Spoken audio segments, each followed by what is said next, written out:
Hi అందరికీ. అమ్మా, నన్ను అన్నేను అర్జెంటుగా రమ్మని పిలిపించావు, ఎందుకమ్మా? నీ ఆరోగ్యం ఎలా ఉంది అంటూ తల్లి సుభద్ర దగ్గరకొచ్చారు ఆమె పెద్ద కొడుకు రమేష్, చిన్న కొడుకు సురేష్. ముందు కూర్చోండ్రా, చెప్తాను. నా ఆరోగ్యం బాగానే ఉంది, కానీ రాత్రి మీ మావయ్య, అదే ఆస్ట్రేలియాలో ఉంటున్న నా తమ్ముడు, మనల్ని చూడడానికి ఇండియా వస్తున్నానని ఫోన్ చేశాడు. నా తమ్ముడు మనందరినీ వదిలిపెట్టి ఆస్ట్రేలియా వెళ్ళి 20 సంవత్సరాలు దాటింది. ఎప్పుడో మీరు చిన్న పిల్లలుగా ఉన్నప్పుడు వెళ్ళాడు. ఇన్నాళ్లకు మళ్ళీ మనందరినీ చూడ్డానికి ఇండియాకి వస్తున్నాడట. మావయ్య ఇక్కడ ఉన్నంతకాలం మీరే తనకి ఏ ఇబ్బంది లేకుండా జాగ్రత్తగా చూసుకోవాలి. ఆ మాట నువ్వు మళ్ళీ చెప్పాలా అమ్మా? ఈరోజు మనం ఇలా ఉన్నామంటే దానికి కారణం మావయ్యే కదా. అలాంటి మావయ్య రాక రాక ఇన్ని సంవత్సరాలకు మన దగ్గరకు వస్తూ ఉంటే ఆయన్ని జాగ్రత్తగా ఎలాంటి ఇబ్బంది లేకుండా చూసుకోవడం మన బాధ్యత అన్నారు కొడుకులిద్దరూ. మీరు జాగ్రత్తగానే చూసుకుంటారు సరే, కోడళ్ళకు కూడా ఆ మాట కాస్త గట్టిగా చెప్పండర్రా. అలాగే అమ్మా అంటూ కొడుకులిద్దరూ ఎవరింటికి వారు బయలుదేరారు. కొడుకులిద్దరూ వెళ్ళిన తర్వాత ఒంటరిగా కూర్చున్న సుభద్ర మదిలో గత జ్ఞాపకాలు మెదిలాయి. పెద్ద కొడుక్కి 10 సంవత్సరాలు, చిన్న కొడుక్కి 8 సంవత్సరాల వయసు ఉన్నప్పుడు సుభద్ర భర్త సుబ్బారావు అనారోగ్యంతో మరణించాడు. ఆ సమయంలో ఒంటరిగా పిల్లలతో దిక్కుతోచని స్థితిలో ఉన్న ఆమెను తన తమ్ముడు ప్రభాకరే ఆదుకున్నాడు. ఆ రోజు తన తమ్ముడు సహకారం తనకి లేకపోయింటే ఈరోజు తన పిల్లలు ఇలా ఉండగలిగేవారే కాదు. సుభద్రమ్మ కొడుకులు ఇద్దరినీ చదివించింది. పెద్ద కొడుకు రమేష్ బాగా చదువుకుని ఒక ప్రైవేట్ కంపెనీలో మేనేజర్గా ఉద్యోగం సంపాదించి ఒక పెద్దింటి అమ్మాయి రమని ప్రేమించి పెళ్లి చేసుకున్నాడు. రమేష్కు పెళ్లి కానుకగా అతని మామగారు ఒక డబుల్ బెడ్రూమ్ ఇల్లు ఇచ్చాడు. చిన్న కొడుకు సురేష్కు చదువు సరిగా వంట పట్టకపోవడంతో ధాన్యం మిల్లులో ఒక గుమస్తాగా పనిచేస్తున్నాడు. తన స్థాయికి తగ్గట్టుగా ఒక దిగువ మధ్యతరగతి కుటుంబానికి చెందిన అమ్మాయి అయిన సంధ్యనిచ్చి పెళ్లి జరిపించింది సుభద్ర. సురేష్ వాళ్ళు 2 గదుల ఇంట్లో అద్దుకుంటున్నారు. సుభద్ర ఒక చిన్న గదిలో ఒక్కతే ఉంటుంది. సుభద్రకు ఎప్పుడైనా ఏదైనా అవసరం వచ్చినా పెద్ద కొడుకు రమేష్ అడిగి డబ్బు తీసుకుంటుంది. చిన్న కొడుకును డబ్బు అడిగినా తన ఆర్థిక పరిస్థితి వల్ల డబ్బు లేదు అంటాడు. దాంతో సుభద్రకు చిన్న కొడుకు కంటే పెద్ద కొడుకు అంటేనే ప్రీతి ఎక్కువ. చిన్న కొడుకు సురేష్పై కాస్త చులకన భావం. ప్రభాకర్ ఇండియాకు వచ్చే రోజు రానే వచ్చింది. ఆ రోజు ప్రభాకర్ని రిసీవ్ చేసుకోవడానికి సుభద్ర తన కొడుకులు కోడళ్లతో సహా ఎయిర్పోర్టుకు వెళ్ళింది. అక్క కుటుంబాన్ని చూసి ఆనందపడ్డాడు ప్రభాకర్. ఒకరినొకరు అందరూ పలకరించుకున్నారు. ఏరా, ఈ మావయ్య గుర్తున్నాడా అంటూ మేనల్లులను ఆట పట్టించాడు ప్రభాకర్. రమేష్, సురేష్ ఇద్దరూ మా ఇంటికి రా మామయ్య అంటే మా ఇంటికి రా అంటూ మేనమామను తీసుకెళ్లడానికి పోటీ పడ్డారు. ఇంతలో రమేష్ భార్య రమ, మీది 2 గదుల ఇల్లు, ఆ ఇంట్లో మీరుండడమే కష్టం, ఇక బాబాయ్ గారిని తీసుకెళ్ళి ఆ ఇంట్లో ఎక్కడ పెడతారు అంటూ వెటకారంగా మాట్లాడింది. ఆ మాటకి సురేష్ భార్య సంధ్య మొహం చిన్నబుచ్చుకుంది. ఇదంతా గమనించిన ప్రభాకర్ ఇద్దరికీ సర్ది చెప్పడానికి, ఆగండర్రా, ఇద్దరింటికి వస్తాను, కానీ ముందైతే పెద్దాటింటికి వెళ్తాను, అక్కడ 2 రోజులు ఉన్న తర్వాత మీ ఇంటికి వస్తానురా చిన్నోడా అంటూ సర్ది చెప్పి ప్రభాకర్ ముందు రమేష్ ఇంటికి వెళ్ళాడు. రమేష్ ఇల్లు అవ్వడానికి డబుల్ బెడ్రూమ్ ఇల్లు అయినా చూడ్డానికి ఇల్లంతా చిందరవందరగా ఉంది. ఒక బెడ్రూమ్ ప్రభాకర్కి ఇచ్చారు రమేష్ దంపతులు. పిజ్జా, బర్గర్, బిర్యానీ ఇంకా ఏవో 4-5 రకాలు హోటల్ నుంచి తెప్పించి భోజనానికి ఏర్పాటు చేసింది రమ.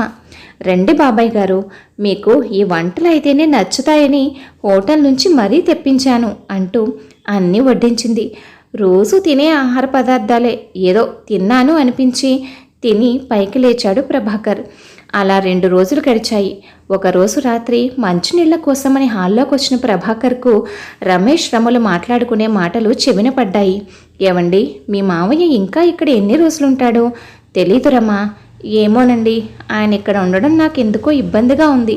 ఏదో మొహమాటానికి ఉండమని అన్నానే కానీ ఇప్పుడు ఎప్పుడు వెళ్ళిపోతారా అన్నట్టుంది. మా మామయ్య తొందరగానే వెళ్ళిపోతాడులేరమ్మా, అంతవరకు నువ్వు కాస్త ఓపిక పట్టు అని భార్యకు సర్ది చెప్పాడు రమేష్. ఆ మరుసటి రోజు ఉదయం ప్రభాకర్ లగేజ్ సర్దుకుని నేను బయలుదేరుతున్నానరా రమేష్ అన్నాడు. ఆ మాటకు రమేష్ షాక్ అయ్యి మేం రాత్రి మాట్లాడుకున్న మాటలు గాని మావయ్య వినలేదు కదా అని కంగారు పడ్డాడు. వచ్చి 2 రోజులేగా అయింది మావయ్య, అప్పుడే బయలుదేరతానంటారేంటి? ఇంకొద్ది రోజులు ఉండి వెళ్ళొచ్చుగా అన్నాడు రమేష్. చిన్నోడు కూడా రమ్మన్నాడుగా, కొద్ది రోజులు వాడి దగ్గర కూడా ఉండి వస్తానులే, లేదంటే వాడు బాధపడతాడు అన్న ప్రభాకర్ మాటకి ఎదురు చెప్పలేదు రమేష్. ఎలాగో భార్యకు మామయ్య ఇక్కడ ఉండడం ఇష్టం లేదు కనుక ప్రభాకర్ చిన్న మేనల్లుడు సురేష్ ఇంటికి వెళ్ళాడు. భార్యాభర్తలు ఇద్దరూ ఆయన్ని చాలా ఆనందంగా ఆహ్వానించారు. అది చూడడానికి 2 గదుల ఇల్లు అయినా వస్తువులన్నీ ఎక్కడ ఉండాల్సినవి ఎక్కడ పొందికగా అమర్చి ఉన్నాయి. చూడగానే మనసుకు ప్రశాంతంగా అనిపించింది. మామ అల్లుళ్ళు ఇద్దరూ కూర్చుని ముచ్చట్లు చెప్పుకునేంతలో యాలకుల సువాసనతో ఘుమఘుమలాడుతున్న వేడివేడి టీ తెచ్చి అందించింది సంధ్య. అది ఒక్క తాగేసరికి ప్రభాకర్ చచ్చుబడిపోయిన నాలుకకి ప్రాణం వచ్చినట్టు అయింది. టీ చాలా బాగుందమ్మా అంటూ ఇష్టంగా తాగాడు. మధ్యాహ్నం భోజనానికి పులిహోర, పాయసం, గారెలు, ముద్దపప్పు, కొత్త ఆవకాయ, కంది పచ్చడి, సాంబారు అన్నీ సిద్ధం చేసింది.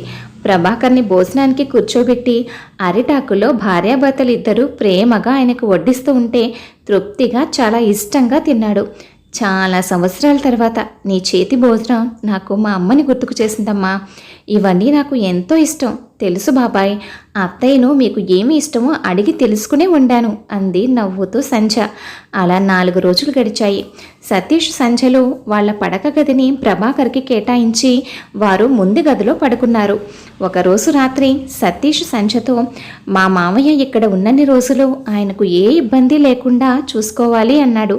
ఆ మాట మీరు నాకు చెప్పాలటండి. ఈరోజు మనం ఇలా ఉన్నామంటే మీ చిన్నతనంలో మీకు ఆయన సహాయపడబట్టే కదా. నాకు ఆ మాత్రం కృతజ్ఞత ఉందండి. అంతగా అవసరం వస్తే నా మెడలో తాళి తాకట్టు పెట్టైనా సరే బాబాయ్ గారికి ఏ లోటు లేకుండా చూసుకుంటాను, సరేనా? నువ్వు నా భార్యవి అనిపించావు సంధ్య అని భార్యను మెచ్చుకున్నాడు సురేష్. మీరు భర్తగా దొరకడం నా అదృష్టం అండి అంది సంధ్య. వాళ్ళిద్దరి మాటలు విన్న ప్రభాకర్ ఓ నిర్ణయానికి వచ్చాడు. మరుసటి రోజు అక్క దగ్గరకు వెళ్ళి నాకు ఎలాగో పిల్లలు లేరు కాబట్టి నేను చిన్నోడి భార్య సంధ్యను దత్తత తీసుకుని నా ఆస్తి మొత్తం వాళ్ళిద్దరి పేరు మీద రాయాలి అనుకుంటున్నాను అన్నాడు. ఆ మాటకి సుభద్ర మొత్తం చిన్నోడికే రాసిస్తే పెద్దోడు బాధపడతాడేమో అంది. దానికి జరిగిందంతా అక్కతో చెప్పాడు ప్రభాకర్. చెప్పినట్టుగానే ఆస్తి మొత్తం సురేష్ సంధ్యల పేరు మీదకు మార్చి వాళ్ళ కోసం ఒక పెద్ద ఇల్లు తీసుకున్నాడు. ఆ ఇంట్లో సురేష్ సంధ్య దంపతులతో పాటు ప్రభాకర్ సుభద్రలు కూడా ఉంటూ అందరూ చాలా సంతోషంగా ఉన్నారు. ఈ విధంగా సురేష్ సంధ్యల మంచితనం, ఉన్నంతలో సర్దుకుపోయే గుణం వారికి అదృష్టాన్ని తెచ్చిపెట్టాయి. కథ విన్నారు కదా అండి. కథపై మీ అభిప్రాయాన్ని తప్పకుండా కామెంట్ చేయండి. మరొక మంచి కథతో మళ్ళీ కలుద్దాం. ఉంటాను మరి.